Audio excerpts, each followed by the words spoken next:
Hello, everyone, and welcome to My Thoughts Exactly, your Saturday morning positive energy show that brings you interviews, comedy, music, and trips to really cool places like selfie museums and vintage auto shows. I'm your host, Charles Baran. Every year from March 1st to March 31st, we celebrate Women's History Month, where we honor women who have achieved great things in all sorts of fields like science, art, music, and literature. And this past Sunday, March 21st, was National Poetry Day. And as a side note, today, March 27th, is one of my favorite singers' birthday. The amazing Mariah Carey turns 50. Happy birthday, Mariah. So, to celebrate both Women's History Month and National Poetry Day, we're doing a show all about poet Emily Dickinson. To talk about Emily Dickinson, my guest today is a multi-award-winning actor who has appeared on numerous stages in New York and across the country and is currently preparing for her role in the upcoming stream production of Palm Beach Drama Works' The Belle of Amherst. We'll talk to Margery Lowe and find out all about the production and how she prepared for the role of Emily Dickinson and how we can all see her great performance. So, I've got my copy of Dickinson. Grab your coffee and let's head over to the Zoom table to speak with Margery Lowe. Hello, Margery. Thank you so much for being a guest on the show today. Oh, it's so much fun to be here. Thanks for inviting me, Charles. You're very welcome, and congratulations on your tour de force performance as poet Emily Dickinson in The Belle of Amherst, which I am dying to talk about. But before we talk about it, tell us when, where, and how people can watch your performance. So The Belle of Amherst will be it's streaming April 2nd through the 6th. And you can buy tickets. It's a co-production with Actors Playhouse and Palm Beach Drama Works, but all the tickets can be purchased through the Palm Beach Drama Works website, which is palmbeachdramaworks.org, or you can call the box office. I'm glancing at the number. It is 561-514-4042, extension 2. Great. And the fun thing about it is you purchase a ticket and the play runs about 2.5 hours, but you have the ability to watch it anytime over the 4 days. So if you want to pause or take a break or so forth, you've got a good 4 days to dig in and watch as much Emily Dickinson as you can take. Tell us a little bit about the history of this play, this piece. So it was written by William Luce, and it was done originally in the 70s. And I say it was written by him, but it's since been known Julie Harris co-wrote it with him. And Charles Nelson Riley, who was the original director, also had a lot of input. But I think what happened was Julie was really looking for some sort of showcase for herself. And like me, this is a nice parallel. She is a small redhead. And she said, well, who can I play? And Emily Dickinson was a 5'2" redhead. And she said, this is the lady. So they wrote this together and they workshopped it, I believe, over a couple of years. And then, of course, they moved it to Broadway, and the rest is history because she was on the map before, but this won her a Tony, and you know, she became synonymous with it. So whenever I say I'm doing the Belle of Amherst, most people say, oh, Julie Harris. And they respond immediately with her. Now, the poet Emily Dickinson led a rather solitary and introverted life. In fact, very little of her poetry was even published during her lifetime. What were the challenges you found in portraying such a reclusive individual? So I have to push back right away because she did stay at home. But one of the reasons I think that the author first wrote the play was to really break that stereotype of her. At that point, all she was known, of course, is for her brilliant, stunning words. but also that she was this hermit or agoraphobic that's never left the house. And he really wanted to show the life in her. And I think he does a beautiful job in this play of the whole first act is showing her as a child and a teenager and her going to dances and trying to fit in. And my feeling is that the evolution of her life was that more and more, she really wanted to defy the confinements of the society of the day. You know, she was, I call her a badass. She was a pioneer. She was an outlaw in her own way. And she had such a dedication and a true artist's passion for these words that she never knew would ever get read. That she felt that if she left the house and met the confinements of marriage and how females were expected to behave and host teas and parties and trivial things, you know, instead of really living with thought. Her art would die, and that was her life breath. So she chose to stay at home. And it was really a choice. And I think that makes her incredibly independent and a feminist of her time. That's very, very wonderful and enlightening for people like myself who were misinformed about her. Yeah. And I'm looking forward to learning more when I see your performance. So how did you prepare for the role? Well, it was daunting because it's a 2.5-hour show. And speaking of the original production, it's since they did it in the 70s, I'm speculating, but I think what happened was Julie Harris ended up doing it for about 30 years. And as she kept doing it, she knew it so well. I think she probably said, let's throw in some more stuff, or let's throw in another poem. And the edition we have from Dramatists Play Service is about an extra 30 minutes of material. So it's a 2.5-hour play. And we had a shortened rehearsal process too. We only had 2.5 weeks for this. So it's been a whirlwind. But when I knew I wanted to, sit down and really start learning about her, there are a lot of biographies. And the main gift that Emily has with her words and why she's still known to this day and touches so many is because they really speak to the humanity in people. And I feel like anybody who reads her says, oh, that's me. And then the next person will say, no, that's not you, that's me. So everybody takes such ownership of her, including the biographers.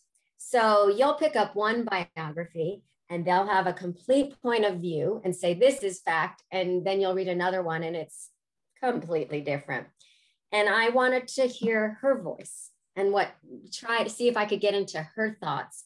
So I found the best way to do that was through her words and just reading her poetry and reading her letters, which are enlightening to read some of those letters and really surprising. Some of the facts, there's a great website, the Emily Dickinson Museum website. So if there are any Emily Dickinson fans out there and they haven't checked it out, it's amazing because it'll teach you a little bit, covers a little bit of her family and her friendships and some of the history and the facts.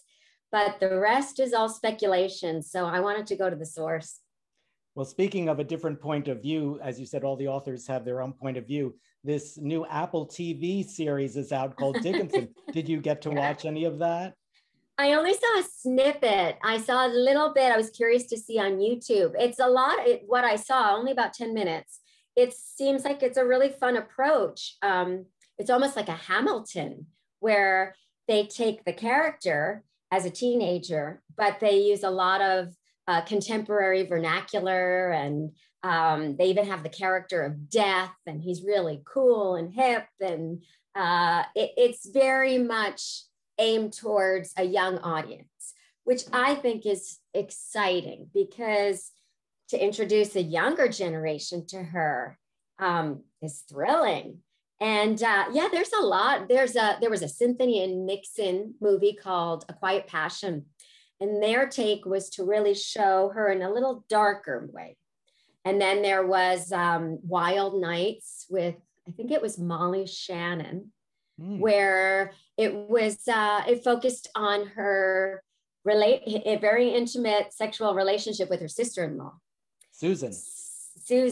So again, see, everybody takes their point of view and says, this is the way it is. So hopefully, William Luce definitely wanted to brighten her. He makes her very funny. It's actually doesn't make her. She was, when you read these letters, she is hilarious, Charles. I was shocked. She is so funny. And he really brings that out. There's a lot of humor in the play. Very, very mischievous and playful. But he goes through her struggles. And I think the takeaway from this play for me is what he highlights, and what I hope is highlighted from the performance and the production is her love of life and just her passion, no matter what struggles she went through, that she could still find beauty in the moment. Now, this isn't the first time you've played Emily Dickinson. A few years ago, you were in a production at Palm Beach Drama Works, again, a world premiere production of a play called Edgar and Emily. Tell us about that production and what that was about. So that was a lot of fun. That was a production. There's at Palm Beach Drama Works, they have a group called the Drama Workshop. And it's run by Bruce Linzer and Bill Hayes. And young writer, well, any writer, not just young, established writers, submit new work to them throughout the whole year. They get hundreds of submissions of people that want to workshop new plays. And they really wanted to establish something where it was accessible to new work that could develop it. So Joe McDonough, who was the author of that play, submitted this Edgar and Emily. And there's a group of core actors that will get together one weekend and read the best of the plays that they have chosen. And that was one that we read, and people liked it so much that Bill thought, let's develop this as a full production in the season. It's about Emily Dickinson and Edgar Allan Poe, and he calls it a comic fantasia. It's a fantasy, as if Edgar Allan Poe came into Emily Dickinson's room dragging his coffin. Wow. And it's very broad. It starts off with a lot of broad comedy and then gets a little bit more serious. But it was very different because I think his intention really was to just show two artists. He chose those two names. But the truth is, it could have been any two poets or artists.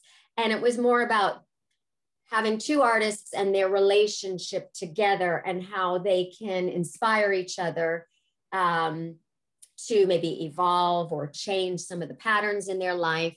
So the research for that wasn't as extensive because it wasn't necessary. When I approached this, it was like starting from scratch. It was basically the beginning. You've done a lot of research. So what is the most surprising thing that you have learned about Emily Dickinson? I think I'm going to go back to what I was just talking about, her incredible sense of humor. When I was reading those poems, and especially the letters, but even in her poems as well, she is so funny. She really messes with people. And you know, she's so profoundly gifted. If she was alive today, she would be called gifted. She's a genius, let's face it. And she was so much smarter than anybody in the room or of the day. Brilliant woman. And I think she had a lot of fun messing with people. So her humor is very intellectual, but it's also really mischievous again. And that comes out in the play a little bit. But it also makes sense with her because, again, she stuck to her convictions. They were her choices. She rebelled against organized religion, which was scandalous for anybody of the day, never mind a woman in 1800s. She was very spiritual. She believed in her own version of religion, yes, but she didn't want to be dictated to. So she was, that was how she stayed at home. So she could just write. She just needed to write. So yeah, that was where it was a surprise because I think I had the same impression that you did, that we all do. We knew her brilliant poems, but didn't know much about her except that I assumed she was just afraid and never went out. And I realized it was absolutely the complete opposite. What quality do you most relate to about her? Oh, for yourself? Gosh, I have to tell you, Charles, I see why people do. I fell madly in love with her. I just love her, and I can see why people are so passionate about her. I'd like to think that I'm true to my convictions. I certainly would like to think I'm inspired by her. I told you I'm a 5'2" redhead, so we got that. Yeah. And she was a little lady, but I guess people will say this about me too, whether good or bad, but I'm not meek or. No, yeah. I know you already, and you're. I'll use the word in a good way, spitfire. Spitfire. That's a good word. There, I'll take it. I'll take it. She was a spit, and she was too. And she, I definitely have this in common with her. Although she wasn't a writer, but she just loved words, and that's what I respond to. Certainly, as an actor, that's the kind of work I really. I search out now in my career, the Tom Stoppards, and I've done some, lots of Shakespeare and Edward Albee, and just the really meaty words and thoughts that you can sink into that are just so delicious. And I think she would. Oh, and of course, I'm a little obsessed with animals too. Oh. She was too. In fact, I'm sitting in front of my window, and right outside are all my birds and squirrels that are eating the peanuts that I just put out. So I think Emily would approve of that. I think so too. Exactly. Yeah. Now, do you have a favorite poem of hers or a verse that you would like to honor us with, a little sharing of that? Oh, there are so many. Well, there's 1,800 to choose from in her short 55 years. Remarkable, right? Gosh, there were so many. And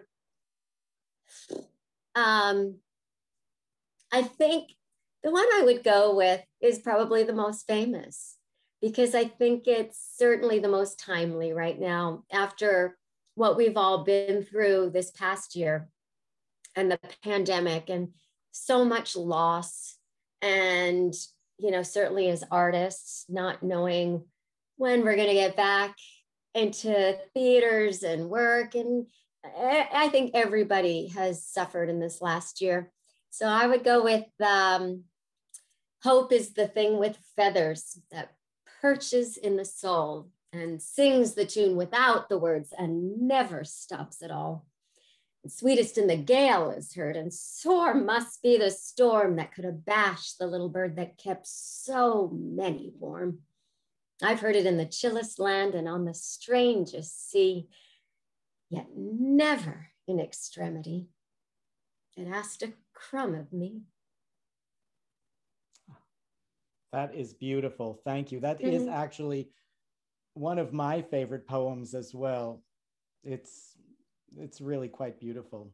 Now, yeah, knowing her as well as you know her and doing 2 productions playing Emily Dickinson, if she were alive today and you got a chance to talk to her and ask her, just sit face to face and ask her one question, what would you ask her? Well, I wouldn't be limited to one. I'd probably just be gushing at her, but I think I'd like to know how she would feel it's a little tragic. You know, she only had 7 poems published in her life anonymously.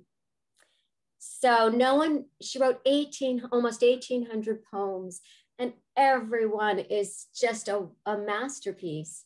And she never knew that people would be reading them.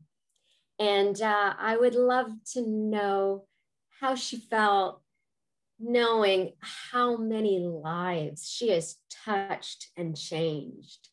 And I would love to give her that gift, to let her know that her words, even though she wasn't writing them to be known, I mean, her conviction was just, my business is to love and my business is to write.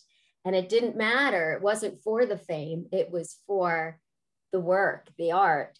But I would love to let her know, you have and continue to change lives, and just say thank you. Thank you so much. That's beautiful. That really is, what a beautiful thing to ask of her. And I'm sure she would be so honored to have you portraying her in this production. Oh, I hope so. Well, let's talk about you. Let's forget about Emily Dickinson for a minute, and let's talk about you. You have quite the impressive resume. You are a company member of Stratford Shakespeare Festival. You have won a Carbonell Award here in Florida for your role of Rosemary in the Palm Beach Drama Works production of Picnic. And you are a multiple Carbonell Award nominee. So what's next for you after Belle of Amherst? Well, hopefully there'll be theater that'll be coming back to life. The only thing that I have booked right now definitively, because most of the theaters are still figuring out their seasons, but there's a playwright, Michael McKeever, who had done a workshop of a play called The People Downstairs. And it's based on Meep and all the people who hid the Frank family, and Frank and all of her family up in the attic.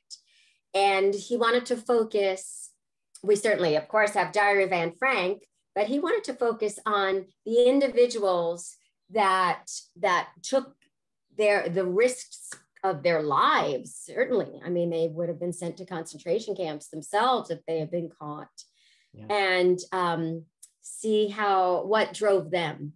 So it's a fascinating play. And I think we're going to be producing that for the stage next year. Another co-production with Actors Playhouse and Palm Beach Drama Works. So I'm really excited about that. I'm excited about, because I know Michael McKeever's work is wonderful. Playwright. He wrote the play Daniel's Husband, I believe it's.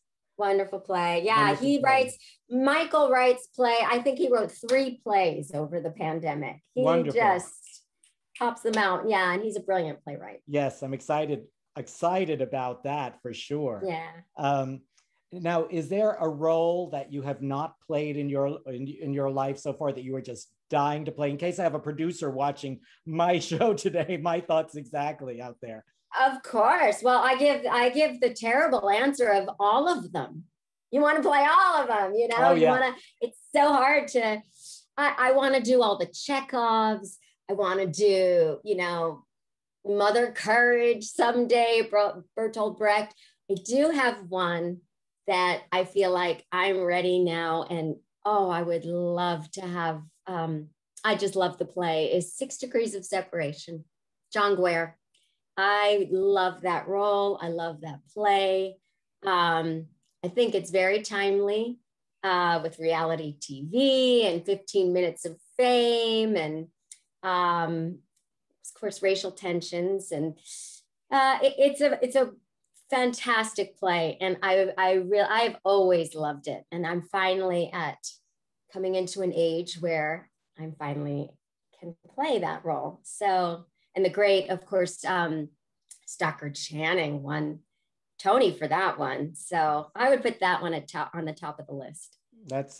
I can see you doing that play. I know that play. It's a wonderful role for you. So I hope that comes true. I'll be there front and center to see you. Sounds good. Maybe I'll be on stage with me too. It would be lovely. But now, before we Yes. say goodbye, you have such theater knowledge and experience, and the pandemic has been so hard for people and has changed the theater, as you said, in so many ways. What advice or words of wisdom would you offer the young theater professionals today that are just beginning their careers, starting out, going to colleges for a theater degree and fine arts or a theater? What would you say to them? My heart breaks for them a little bit right now because all these kids coming out and then that graduated and they have nothing to audition for. But I think, what I always tell when I teach is it's imperative to have a strong foundation of technique and take the time. I do say go to school, learn how to break down a script, because eventually you get to a point where, you want it to be organic, of course, and you want it to be spontaneous and in the moment. But if you don't have that foundation of technique, you don't have your ground, you don't have the cement under your feet. And maybe there's a day where you didn't get sleep or your mind is going to your grocery list instead of your inner monologue. That's when that technique will come in and you'll always be able to give a good performance. So that's what I start with. And, I think other than that, I would say, like the words of Emily Dickinson, do it for the art, not for the fame. Stick to your convictions. She says publication is the auction of the mind of man. And do it because it's your passion. And then the rewards, I think, will come instead of that being the goal. Very wonderful and wise words. Thank you for sharing that.